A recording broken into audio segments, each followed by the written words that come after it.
Good morning, it's 10 o'clock. So we're going to move forward with our webinar. This is Victoria Beal with the Ohio LTAP Center, and I'm very pleased to be able to host a webinar this morning on the updates that have occurred in the environmental training for ODOT's consultants and anyone who would be seeking pre-qualification to do environmental work for ODOT and our local community here in Ohio. So we have with us this morning Lauren Scarberry and Erica Schneider from the Office of Environmental Services, and they will be making the presentation on the webinar. But a couple of quick housekeeping items before we move forward with their presentation. Everyone has joined the webinar in listen-only mode, and we do ask that you please put questions for the presenters in the chat pod on your screen. Now, if you're not seeing a chat pod on the lower left-hand corner of your screen, look for a round circle with a thought bubble in it and click on that, and then it should open the chat pod, which is labeled Conversation, on the left-hand side of your screen, and you'll be able to enter questions for the presenters during the actual webinar, and I will read those off as they come into the chat pod for our presenters to provide a response. The other item is that at the end of the webinar, we do plan on opening the phone lines for audio questions. So if you don't want to type your question in the chat pod or feel it's too long to put it in there, feel free to save it to the end. We will be opening the phone lines up and you'll be able to ask questions at that time. The only other thing I want to mention before we move forward is that we are attempting to record the webinar, and if we are successful, we will post a link to that recording on our website, and we will send that out for everyone after the webinar is completed. I do have a copy of the presentation itself from our presenters that I'll be sending out to you as well once the webinar is completed. Whether or not the actual webinar is recorded, we'll still send the PowerPoint out. So with that, I believe those are all of my housekeeping items. Lauren and Erica, are you ready? Don't forget to unmute yourselves there in your conference room. Yes, we're ready. All right, we can hear you. Thank you. Okay, good morning, everyone. Thank you for coming to our webinar. My name is Erica Schneider, and I'm an Assistant Administrator in the Office of Environmental Services at ODOT, and I will be presenting part of the presentation, and Lauren Scarberry, our Office Manager, will be presenting the other part. So we're going to be talking about the environmental e-learning and pre-qualification training updates. And just to kind of go over what we're going to talk about today, I'm going to talk a little bit about our previous OES training program and how we came to the conclusion that online training was a better option for us. Lauren's going to talk about the new classes that we have and the pre-qualification requirements, and I'll wrap up with some ideas for long-term plans that we have. So our previous ODOT training program, we had 9 in-person classes that are listed here. Most of them are pre-qualification requirements, although there's a couple that weren't. But all of these classes required that people come into central office to register online, pay a fee, and come in, and we would teach the classes. So as I said, people had to come here. Most of the classes were a day long. Categorical exclusion was 2 days. And our NEPA, 1-week NEPA class was 4 or 5 days, depending on how we fit it into the schedule that week. So, and as you can see, we charged based on hours presented, and it could get quite costly after a while, especially the NEPA class. And for one person to take all of the trainings that we offered at that time, it would have been approximately 2 weeks out of the office and would have cost almost $1,900. So that's a significant investment, especially for smaller firms and LPAs. So some of the challenges that we faced with the in-person training program, travel costs for employees to attend. As I said, a lot of consultants couldn't have people away that long, or pay for people to travel to Columbus, especially people that were far enough away that they needed hotel rooms and per diem. It got quite expensive when that happen. And again, with the 1 week NEPA class, a lot of people did have to stay overnight. Time away from the office. So time spent here is time away from other things that people needed to be working on. So that was difficult for people to work around as well. And we tried to schedule our in-person trainings outside of the field season, but that wasn't always possible. Another challenge that we faced was the fee. Again, it was quite expensive when you added it all up to send even one person to all the trainings. And we only offered the classes once or twice a year, so you had to go when we had the class. So another challenge was maintaining the class materials required a lot of ODOT staff time. We spent a lot of time updating trainings, printing things out, getting things ready for training. So with all these challenges and the fact that we weren't reaching as many people as we wanted to reach, and we weren't able to effectively get the trainings out there, the consultants and LPAs often had to limit the number of people that they could send just simply due to cost and time. They just couldn't have people gone that much, and they couldn't afford the cost. And it just wasn't as effective as we wanted it to be. So we started thinking, and we figured with all the web resources out there, there had to be a better way to offer these trainings to make it easier for people to receive the training that we wanted them to have, and cheaper for them to receive that training. So we began our transition to online trainings.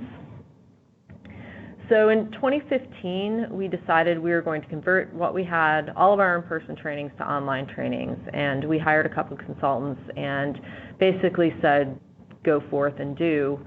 And in 2016, we realized that we needed more e-learning assistance in that. We needed somebody who really knew how these classes needed to be put together in a way that would most effectively convey the information that we needed to. So we stopped what we had been doing and hired a consultant team that had e-learning experience. So the prime consultant was a firm that their job was to create online trainings for whoever hired them. So they were well-versed in the electronic part of it. They were also well-versed in the teaching part of it and how to convey information so that people most effectively received it and understood it. So that team, that prime, also had several people on their team that were considered subject matter experts in the environmental courses and the environmental subject areas. So we had the e-learning part and the teaching part, but we also had the people who were familiar with ODOT's program, familiar with ODOT's trainings, and familiar with the laws and regulations. So they were able to help with the content. So in 2017, we had completed 8 of our previously taught classes and rolled those out electronically. And in 2018, we began new content classes. So we had identified several areas where we wanted to expand classes and several areas we wanted to provide trainings where no training had been provided before. So we began working on that in 2018. And in 2019, so this year, we released 20 new classes, and then we went back and updated the first 8 so that they were more consistent with the 20 new classes, and updated anything that was out of date, which brings us to today. So why go online? We can create more classes. So whenever we identify a need, we see something that we need to get the information out there, we see something that needs improvement, anytime we identify a need for that, we can create a training class. We just need to work with our consultant. So it's relatively quick and easy to create and release trainings. It is a lot of work to put them together, but it is a relatively quick process. The second thing is we can reach a wider audience. Since it's free for people to use, they don't have to come to central office, they don't have to have overnight hotel stays or long days of driving. More people can attend. And it's much more efficient to take these trainings because you can take them when it's convenient for you, which leads into the accessibility of them. They're available at all times electronically. So if somebody decided, hey, it's 2 o'clock in the morning on Saturday and I can't sleep, I'm going to take one of those trainings, they're available for them. I don't know if anybody would do that, but But they're available at all times, so you can take them anytime. They're broken up into modules, usually not more than about 30 minutes. So whenever you have time, you can go in and take a module. If you have a break of half an hour one day, you can go in and knock one of those modules out. If you have people in the field and you have rain days, they can stay in the office and work on trainings. Or anytime when you have slow time, you can just fit them in where you can. So since the previous courses were only offered once or twice a year and you had to come to central office on that date, this is a much more effective way of reaching people. It's also less time that ODOT staff has to spend preparing and giving in-person trainings. That took a lot of prep work, a lot of printing things, a lot of making sure everything was set up right and running through things. So with the online trainings, those are self-maintaining, so we don't have to do that with those. So ultimately, our goal with going online was to have a more efficient, effective, and accessible training program that results in better trained staff, consultants, and LPAs. Because in the end, the better trained that people are, the more smoothly things are going to go through the environmental process, and that will save time and money in the long run. So now Lauren's going to talk about our online training program. Okay, so like Erica mentioned, currently we have 20 online courses. These courses range from 100 level courses, which is your introductory courses, the basics, kind of like that 101 class that you would take. And then we take those all the way up to 400 level courses. So that's really the higher level material courses, and all these courses 100 through 400 are used for pre-qualification purposes. We have multiple modules per course, so some of our trainings have one module. They're quick hits, they're 15 minutes long, and then some of our courses have all the way up to 8 modules. So our goal there was to make these manageable. We try to keep them around 15-20 minutes. Some of our larger courses may be a little longer, like Erica mentioned, around 30 minutes, but the goal there is for individuals to get in the system, log in, take one module, and then be able to stop and go on to something else and come back and take another module. We use the LTAP eLearning system for all of these trainings, so you do have the starting and stopping option. You can be right in the middle of a slide, right in the middle of a module, exit out of the system completely, get back in, and it'll take you right back to that slide. Your transcripts are always available, so in the past, you used to get a training certificate upon completion of these courses. We no longer generate those. You actually will log into the eLearning system, click your transcript, and it'll show you the date and time that you completed each module in each course. So instead of reaching out to ODOT when you lost that certificate or misplaced it, you can get in there and access that information at any time. And we also have the built-in testing component. So for past courses, you would have to come in person, take them, and then log into the eLearning system and take the test afterwards. That's no longer the case. You actually take the test at the end of each course, so you get your score then, and then if it's necessary to retake the test because you didn't get a 75%, you're able to email us and then take the test right away again. So it's a little more accessible in that manner. So these are the list of all 28 courses. I'm not going to run through every single one for you guys, but this is just a reference. We actually have this information on our training website for the Office of Environmental Services. The Office of Consultant Services also has this information listed as well. So it just lists the course, the time projected, and those projected times are for new learners, so someone that has no background at all on the material. And then the description is just a small description of what you'll learn from taking that course.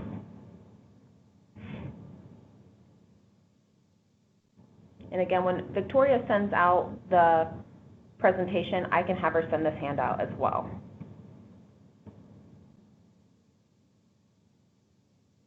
So if there's a change to these courses, if we go in and make an update and that's going to change the description or it's going to change the projected online time, we'll make updates to these handouts online as well. So now that we've completed our 28 courses, we actually have a new task order established, and we are starting to complete new courses. So these courses are just like the second phase that we did, of the 20 courses, they don't have previous trainings established. We are taking guidance manuals that our office uses and we're creating new trainings. So again, we're using a task order for this work. We benefited from the setup previously because, like Erica mentioned, we have an e-learning expert on staff there, and they also have subject matter experts from the environmental field.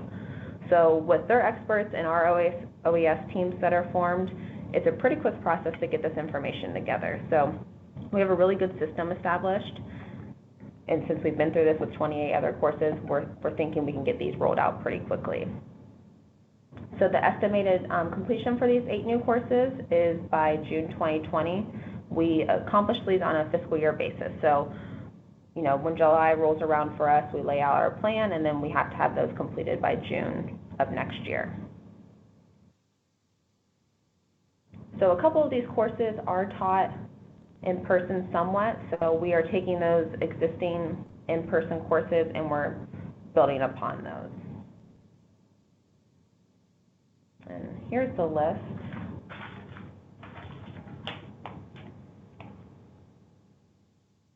And all of these trainings range from 30 minutes to an hour max. So again, they might have multiple modules, but they all will be completed by June 2020 of next year. And we are in the very early stages of planning these, so we're getting our scopes together, we're getting our descriptions, kind of laying out our goals for each of them. So we have an idea in mind, but we don't know exactly what's going to go into each of these. We do have a plan reading class that's currently taught right now at ODOT in another department. We are going to build upon that course and add some more environmental disciplines to it. The same thing with the active environmental compliance assistance. That's currently taught by another department with our assistants from our office, so we're going to build upon that one as well. But the other 6 currently do not have any training associated with them.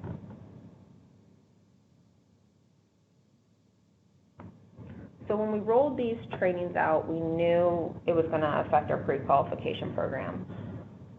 So when we established that change, we knew we needed to work with Office of Consultant Services and get their assistance on making these updates.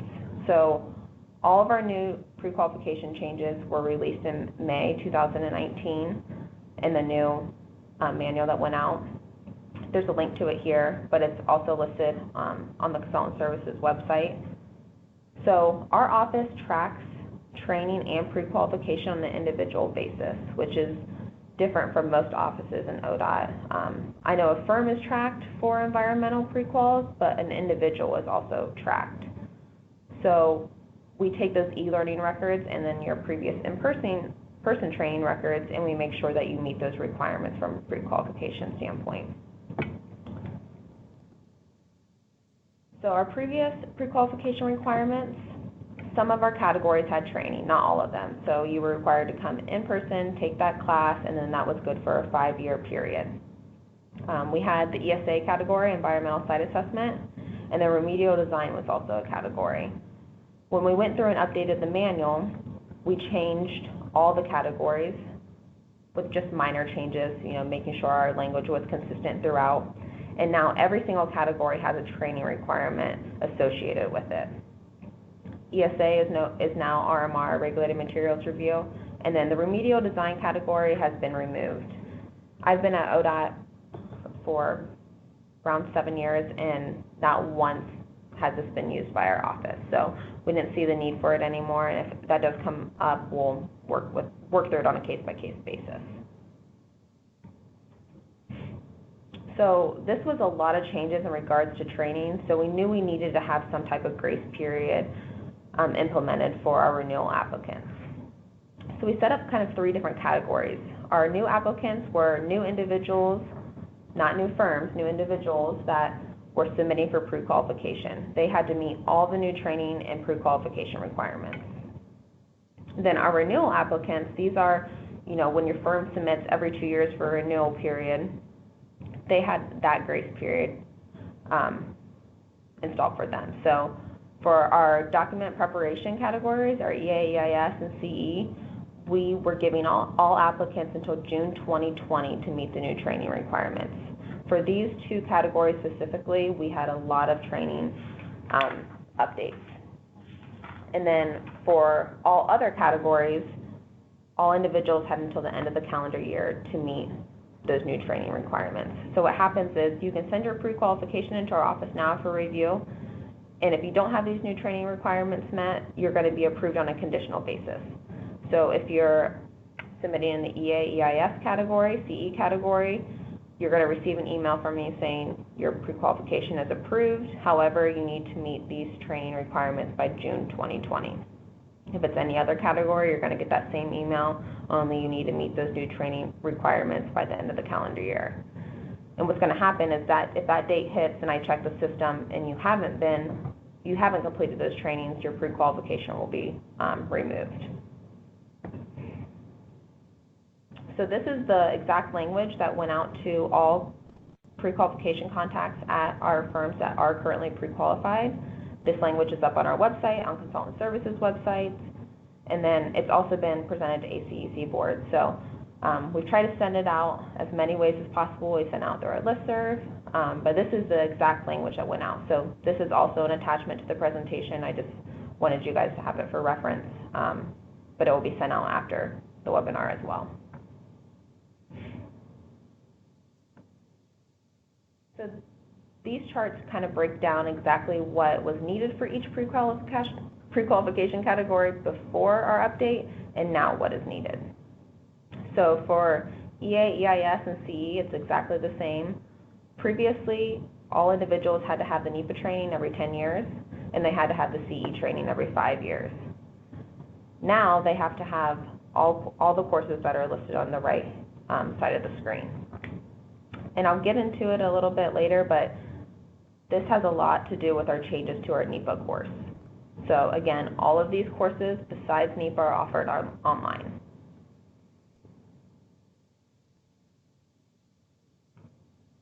And the same exact thing for CE. So all of these are 100 level courses. So air quality, for example, has a 100 and 200 level course. You do not need to take the 200 level course or higher in order to become pre-qualified in CE or EIS. That's not the case for air quality pre-qualification, but for our environmental document areas, it's only the 100 level courses. And another change here is NEPA will be required every 5 years, just like the rest of the trainings that are listed here.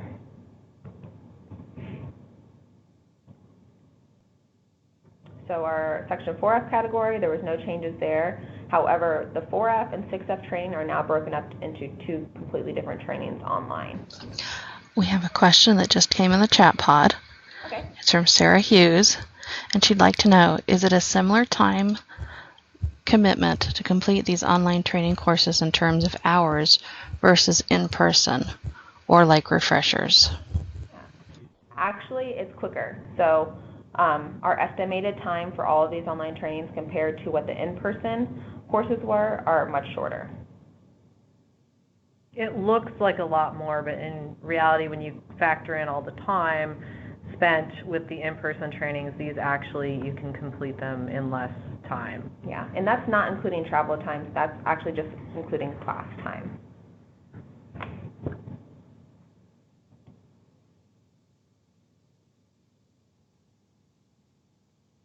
So our eco class was broken up into a 100 and 200 level course. Again, between that 100 and 200 level course, it's still shorter than it is to take the previous in-person training.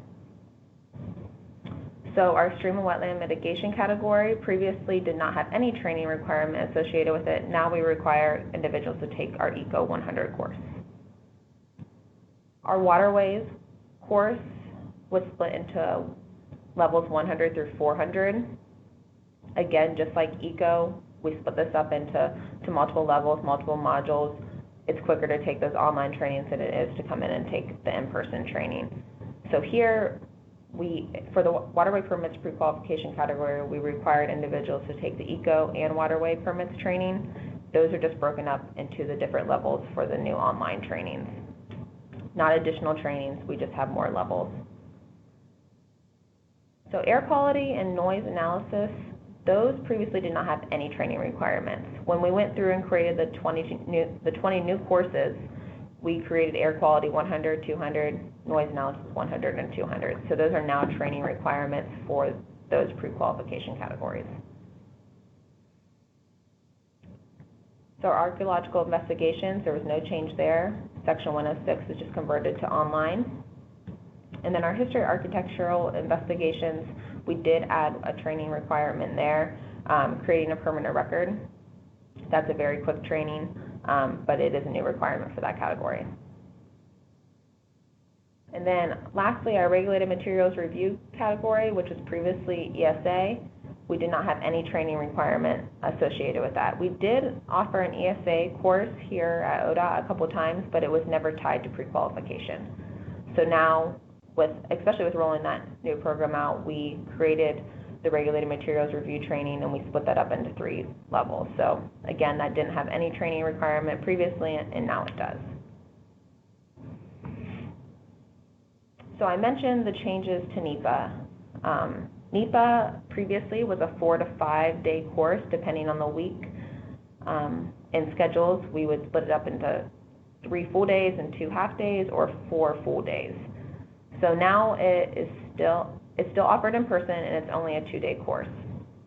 Compared to the $700 that individuals were paying, it's only $405. And we have no plans to convert this online as of now. We do a lot of case studies. There's a lot of back and forth in this training specifically, so we really would like to keep this in person. We actually had a consultant on board help us update the content to this training class. So not only has it been shortened, but the content that is taught actually in the in-person course has been updated as well. The catch here, in order to get it down to a 2-day course, we require individuals now to take prerequisite courses. So in total, there's 19 listed there, which I know sounds like a lot, and they're all listed here. But all of this information was previously covered in NEPA training in that 5-day course. So rather than coming here for 5 full days, getting all this background knowledge here in person, we require you to go online, get that background knowledge, complete these new online trainings, and then come to the 2-day NEPA course with that knowledge. And that allows us to shorten the in-class time and allows us to lower that cost of that training. So we had a lot of questions about this. 19 courses seems like a lot, but if you do the math, it is actually less time to take the online courses than it would be to be here for 3 days. And again, you're not going to have the travel time for that 3 days to get here to central office.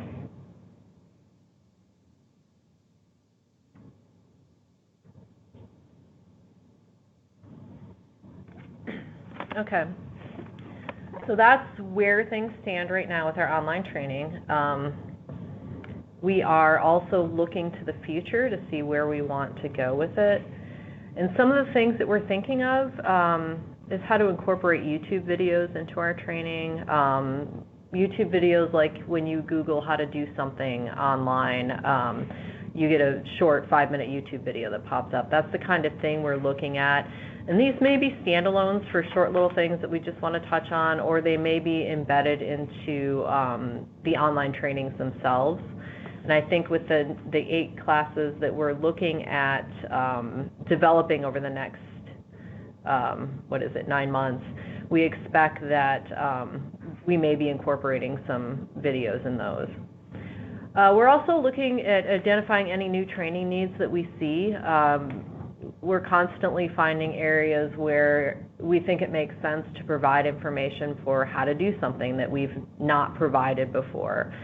For instance, the plan reading class that Lauren mentioned, that's going to focus on plan reading for environmental, so that a lot of environmental consultants, a lot of environmental staff don't have a detailed knowledge of how to read plans and what certain things mean. So we really want to focus that down and provide that information that really isn't provided from that viewpoint in any other class, even though there is a 2 or 3 day plan reading class offered by real estate.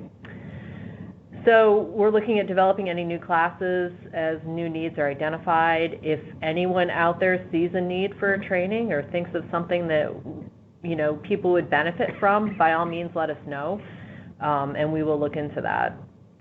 And we're also looking at maintaining and creating higher level in-person classes. So Lauren spoke about the 2-day NEPA class and how we've changed that. We plan to maintain that as a 2-day class, continue to improve it as we go along, and really make that the interactive part of the NEPA class, because as it was a 4 or 5-day class, there was a lot of learning all of those resource areas, but as people come into the class having taken all of those, we can really focus on the meat of NEPA and environmental documents. So we think that'll be a much better, much more effective training. We're also looking at developing a 200-level public involvement class that will be in person, that will expand upon our 100 level and provide more opportunities for learning there.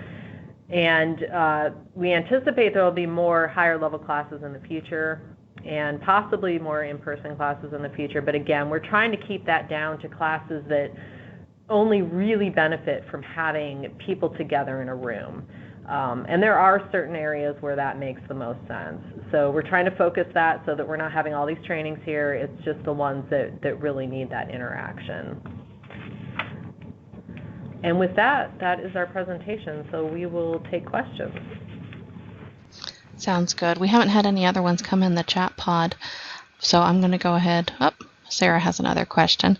I'm going to go ahead and unmute everyone, and Sarah can choose to either enter the question in the chat pod or to ask it in person. So if you have a party going on in the background, and you don't have a question, make sure you mute yourself on the screen. You can do that by clicking on the microphone icon that you'll find to the right of your name and the participant list at the top left-hand side of the screen. So I'm unmuting everybody now. And then Sarah, I'm going to make sure you're specifically unmuted. There you go. Sure. Yeah. Can you hear me? We can. Thanks. Okay. Well, I thought I might have a few questions, but the main one I thought it might be better to ask verbally than to type in. I just want to make sure I understand, because I'm someone at our firm who actually helps put the pre-qualification packages together for our staff, and to submit every 2 years to you guys. So my main question is, I know our staff have the deadline by either the end of this calendar year or sometime in December to complete the new e-learning training courses, with the exception of, it sounds like, the NEPA and the CE. They have until next June. But I guess what I'm unclear on, or wanted to make sure I understand what I need to do or we need to do on our end. So our firm's pre-qualification as a firm isn't renewed until, it looks like, November of 2020. So are we supposed to submit like a whole new package to you with this stuff, or, you know what I mean? Like, do we need to put like a package together, everyone's stuff by a certain time, like I would normally do early, or is there another way I'm supposed to get, make sure they meet all the new requirements or have all this training? So to let you know that. Yeah, so for firms that are going to submit after that June 20th or 2020 deadline, they will just need to make sure that when they do submit their package, that all their training is up to date at that point. And a lot of firms have emailed me and said, hey, these are the individuals I'm looking at. Can you check their training records? Can you tell me exactly what they need? Because we're not going to not count those trainings that individuals completed in person. So say you came in and took the ECO class in person, and they're submitting for CE pre-qualification. Their ECO class is still good. We're not going to wipe those records clean. So a lot of people are confused on the transition period between the old in-person classes and then their completion of the new online training. So if there's someone in particular that you're questioning, just shoot me an email and I can look up those records for them. But okay. If you're submitting your renewal package, because we don't want you to submit multiple times. That's more work for you guys. It's more work for us. That's just not necessary. So if you're submitting after that June 2020 deadline, when you do submit, just make sure all your new training requirements and pre-qualification requirements are met at that point. Right, so you won't lose your pre-qualifications in that interim period. Okay, and so, for example, if someone is, like, we have a few people that I think are due right now this fall, so they have plans to take the online courses, but if someone took one of the trainings like 2 years ago, and in theory they have 3 years left on it. They just need to really take that course, the e-learning course, by our next renewal then, not this December? Just by the time that training expires. So the individual is going to be required to keep all of those trainings up to date every 5 years. So they might be looking at their list and they might have different completion dates for all of them. So some individuals are like, that's too much for me to keep track of. So they're completing everything. That's not necessary. I mean, if you're looking at the CE pre-qualification category specifically, Air Quality 100 is a new course, so they obviously would need to go in there and take that. Aesthetics Guidelines, new course, they would need to take that. Say they took CE 2 years ago, that's active for another 3 years, so they have a check mark right there. They've already completed that requirement. Eco 100 is the same way. If they took the Eco class in person, they're already, within the last 5 years, they're good there. So I just recommend going down that list and checking off what you've already done in the last 5 years and then focus on the things that you need to complete, especially the new courses or things that have reached their 5-year renewal period. Okay. And your NEPA course is going to be good for 10 years still until you hit that 10-year mark. So once you hit that 10-year mark, it's going to be required every 5 years from now on. Okay, and that's the only one of them that you said is still in person? Only correct? One. Yep, but the again, only one of those. Yep, a lot of these courses listed here for EAEIS and CE pre-qualification are prerequisites for NEPA. So if they need to take NEPA, which they would for CE or EAEIS, they need to get on there and take those prerequisites anyways, but they're going to be meeting these requirements here that are listed as well. Okay. All right, great. And then I'm not sure if you've not, do most people have like logins already created then, even for registering like for in-person trainings in the past, or are people going to have to just go in because you said, you can get your certificate at any time, you can pull it if you need a copy of it. So they'll just need to go in and kind of register as a user in eLearning? Yeah, so for them to even access the e-learning system, they need a login. So that's all done through LTAP's website. And just to clarify there, the old certificates for in-person trainings, they would have copies of those, and if they don't have copies of those for some reason, you can always email me and I'd be happy to look those up for you. But all of the new e-learning classes do not have certificates that are generated, so that's when you would access your transcript. But you would need a login to take the course first, and then you'd be able to access your transcript. So your old courses are not going to be listed on your transcript, your old in-person courses. Two totally separate systems. There's really no system at all for our old in-person courses. That was just us tracking the information. Sure.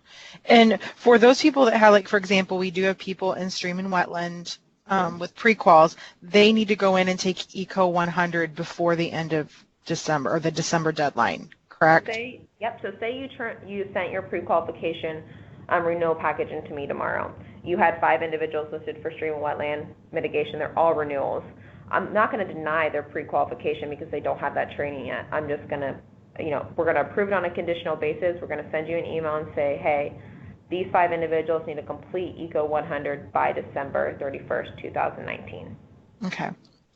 And then I have a list of all the conditional pre-quals, and at the end of the year, I'm going to get in there and start checking everyone to make sure they are completing these. And if you don't have it completed by that date, you will receive an email from me saying that your pre-qualification is no longer active.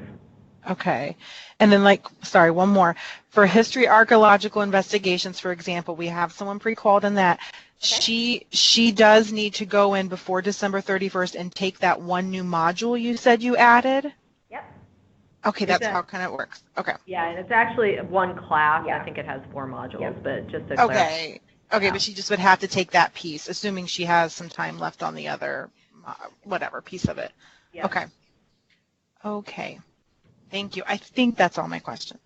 Oh, thank you. If you think of any more, you can always give us a call. Absolutely. I probably will. And I really don't mind. I've had a lot of firms email me about specific individuals because, again, we pre-qualify individuals instead of firms in general. Yes, the firm gains a pre-qualification, but the individual itself has to meet all these requirements. So if there's someone in particular that you're wondering about, just shoot me an email. I'd be more than happy to discuss that information. Yeah, and I know you cover, this is covering e-learning, but in some of the language you used earlier, and you referenced the May 19 update of the Prequal manual. Yep. Are there other pieces in there that we need to look at aside from these e-learning courses that have changed then, in terms of needing a copy of a report, or No, is we it really do. just focused on this? The training requirements are the biggest update there. We really went through and tried to make our language consistent through all the different sections. In some sections we said don't turn in your transcript, and other sections we did, and that's just so easy for me to reference, especially when an individual now is required to have 19 training courses. If you attach your transcript to it, I see right there you've met everything. So that was one big change we made in every single section. There was some outdated information that just needed updated as well. But overall, it's really our training requirements that have changed here that individuals will be required to meet now. Great. I see that Kelly Christopher has also unmuted themselves. Kelly, did you have questions you wanted to ask?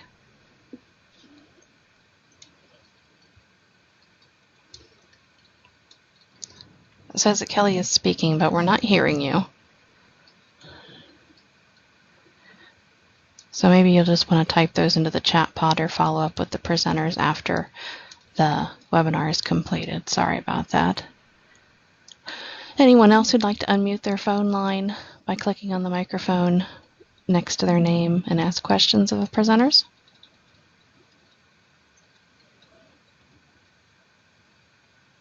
Nope. Well, ladies, it sounds like you have done a wonderful job of answering all the questions that they wanted to pose to you for now. So